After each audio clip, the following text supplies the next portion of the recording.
apapun yang kita lakukan, amalan yang kita lakukan itu, walaupun seolah-olah itu terlihat duniawi, katakanlah ibu-ibu kan yang menyapu, memasak, gitu ya, mengasuh anak. Ini kan seolah-olah duniawi. Tetapi amalan itu bisa berbobot menjadi amalan akhirat. Ibadah itu tidak hanya puasa saja, tapi juga amalan dunia bisa jadi ibadah. Menjadi ibadah. Tergantung dengan niatnya. Kan dalam hadis juga innamal a'malu binniyat. Seluruh amal perbuatan kita tergantung pada niat kita.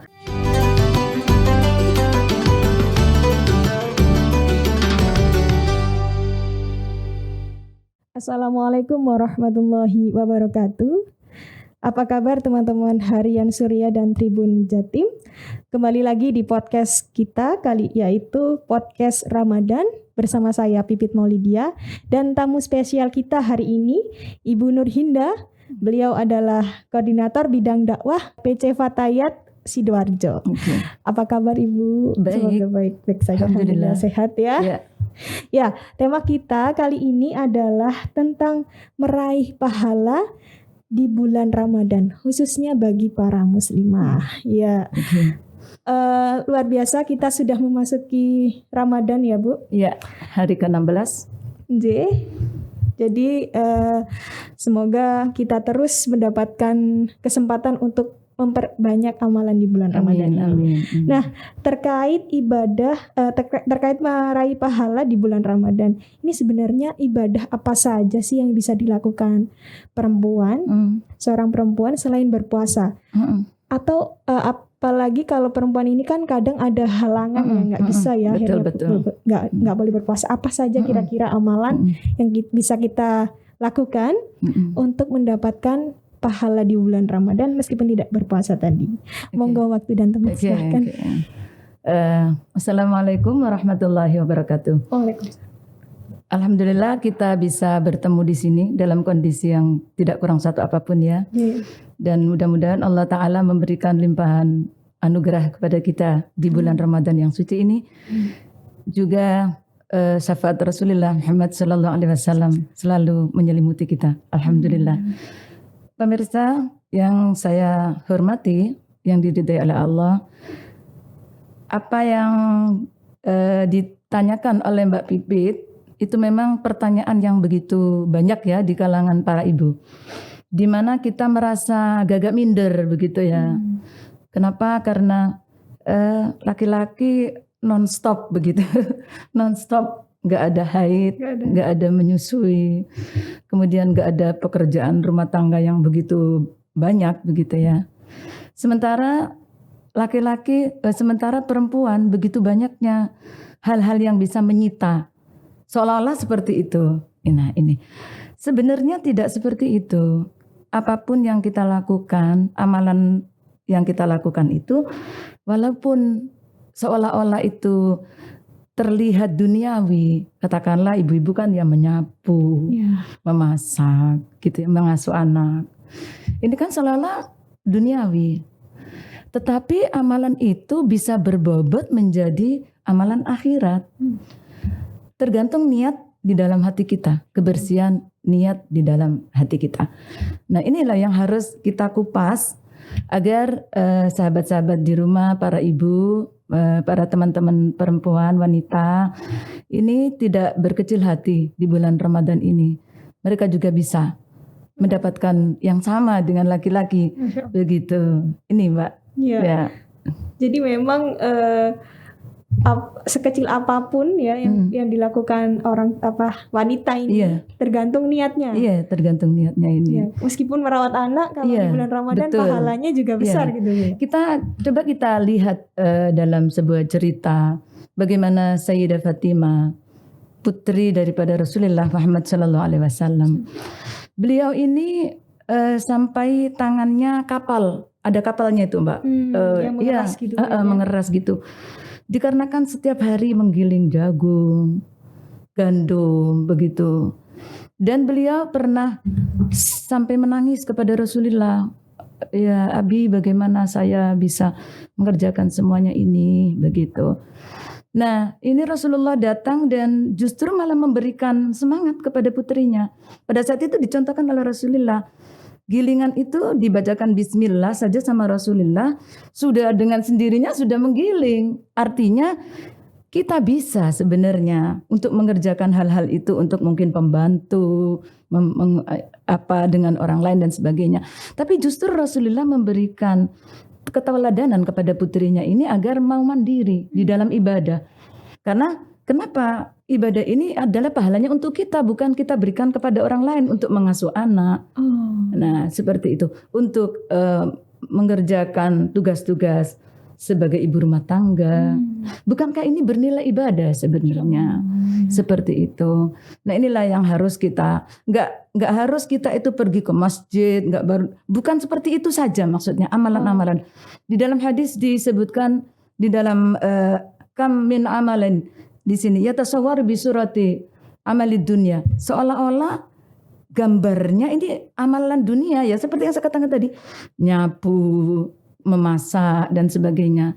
Tapi bi husnin niyah, karena bagusnya niat kita, maka menjadi amal akhirat. Menjadi amalan akhirat. Jadi jangan pesimis untuk para wanita begitu. Walaupun kita ada kad ya, mungkin kita ada haid, ada menyusui. Justru ini adalah ladang pahala kita yang tidak dimiliki oleh kaum laki-laki. Mereka tidak punya keistimewaan seperti itu. Bahkan begitu mulianya perempuan atau wanita ini, Rasulullah sampai mengatakan al-jannatu tahta aqdamil ummahat. Begitu mengagungkannya kepada wanita sampai di bawah telapak kaki wanita surga itu. Seperti itu diantaranya kemuliaan-kemuliaan wanita yang tidak dimiliki oleh kaum pria sebenarnya. Seperti itu. Dan sebaliknya banyak juga amalan-amalan akhirat yang kelihatannya akhirat, tetapi karena bisu'in niyah, karena jeleknya niat kita, mungkin terkontaminasi ingin dipuji, gila pujian, gila dihormati dan sebagainya. Akhirnya itu hanya amal menjadi yang seolah-olah amalan akhirat menjadi hanya amalan dunia. Nah, ini yang harus kita bawahi sehingga kita tidak ada rasa minder sebagai wanita atau ibu rumah tangga ini.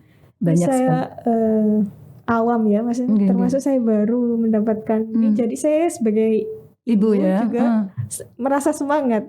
Ternyata sangat ibadah itu tidak hanya puasa saja, tapi juga amalan-amalan dunia bisa jadi ibadah. Menjadi ibadah. Tergantung dengan niatnya. Kan dalam hadis juga innamal a'malu binniyat. Seluruh amal perbuatan kita tergantung pada niat kita. Makanya kalau walaupun di bulan Ramadan seperti ini kita tidak boleh mencaci ada orang yang bekerja di waktunya tarawih. Mereka itu ibadah. Mereka ini juga menghidupi anak istrinya. Kalau dia meninggalkan itu kemudian dia pergi ke musola, bukankah tarawih ini sunnah dan mencari nafkah untuk anak-anaknya ini kan wajib. Jadi kita jangan menyakiti hati mereka dengan ini mumpung bulan Ramadan, ini aja kamu off dulu dari ini. Nah, bagaimana kita bisa off? Kalau kita bisa menggantikan dia, ini saya gantikan salary kamu, kita ikut di sini. Nah, bisa. Bukankah waktunya sholat tarawih juga panjang? Begitu. Tidak hanya harus setelah sholat isya. Tidak hanya seperti itu. Kita masih panjang. Setelahnya beliau-beliau ini bekerja mencari nafkah untuk, bukankah masih ada waktu?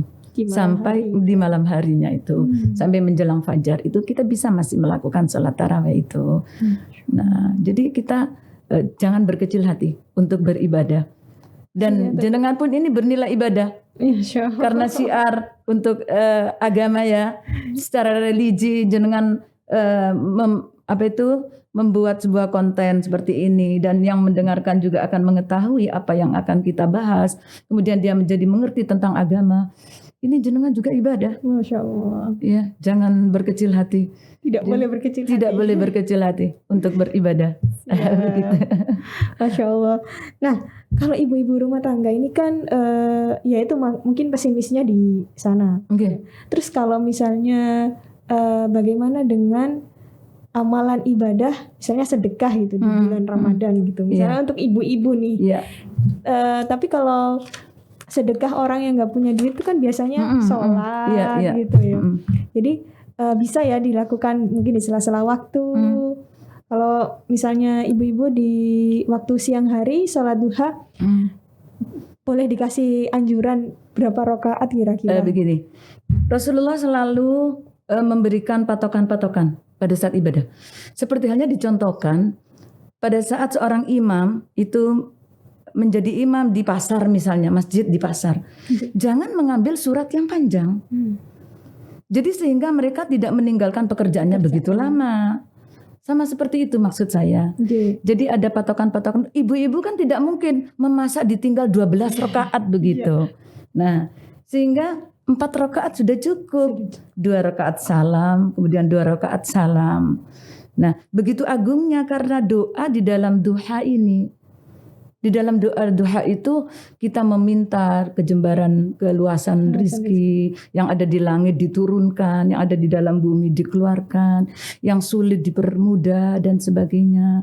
Dan ini menunjukkan betapa kita pada saat sibuk seperti apapun masih menyempatkan ingat kepada siapa yang memberi nyawa kepada kita. Ini yang luar biasa. Sehingga kita diberikan oleh Allah Subhanahu wa taala, dijanjikan dibangunkan hotel nanti di surga bagi yang melakukan salat duha ini. Dari sana karena hati kita dalam kondisi apapun masih terpaut kepada Allah Subhanahu wa taala.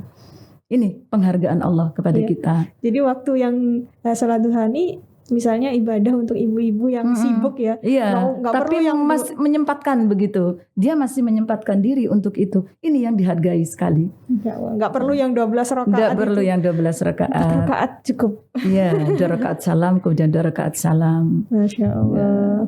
Terima kasih Bu Aida. Maksud saya Bu Hinda, ngapunten. Jadi luar biasa pembahasan kita kali ini tentang ibadah seorang muslim, khususnya perempuan dalam hal ini.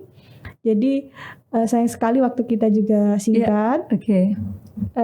Pembahasan kita kali ini sungguh bisa dapat dicerna ya teman-teman dari Harian Surya dan Tribun Jatim, bahwa ibadah itu tergantung dengan amalan perbuatan yang kita lakukan gitu. Sekalipun bukan sholat, seperti mengasuh anak, masak, untuk berbuka puasa pun sudah dinilai ibadah. Masya Allah. Iya. Luar biasa. Semoga di lain kesempatan kita bisa bertemu dengan amin dalam kondisi sehat walafiat tentunya, semoga. Dan keberkahan waktu. Iya. Jadi semoga kita bisa ketemu lagi, membahas tema Ramadan lagi, supaya kita juga wawasannya bertambah di bulan suci ini. Saya akhiri perjumpaan kita kali ini. Wassalamualaikum warahmatullahi wabarakatuh.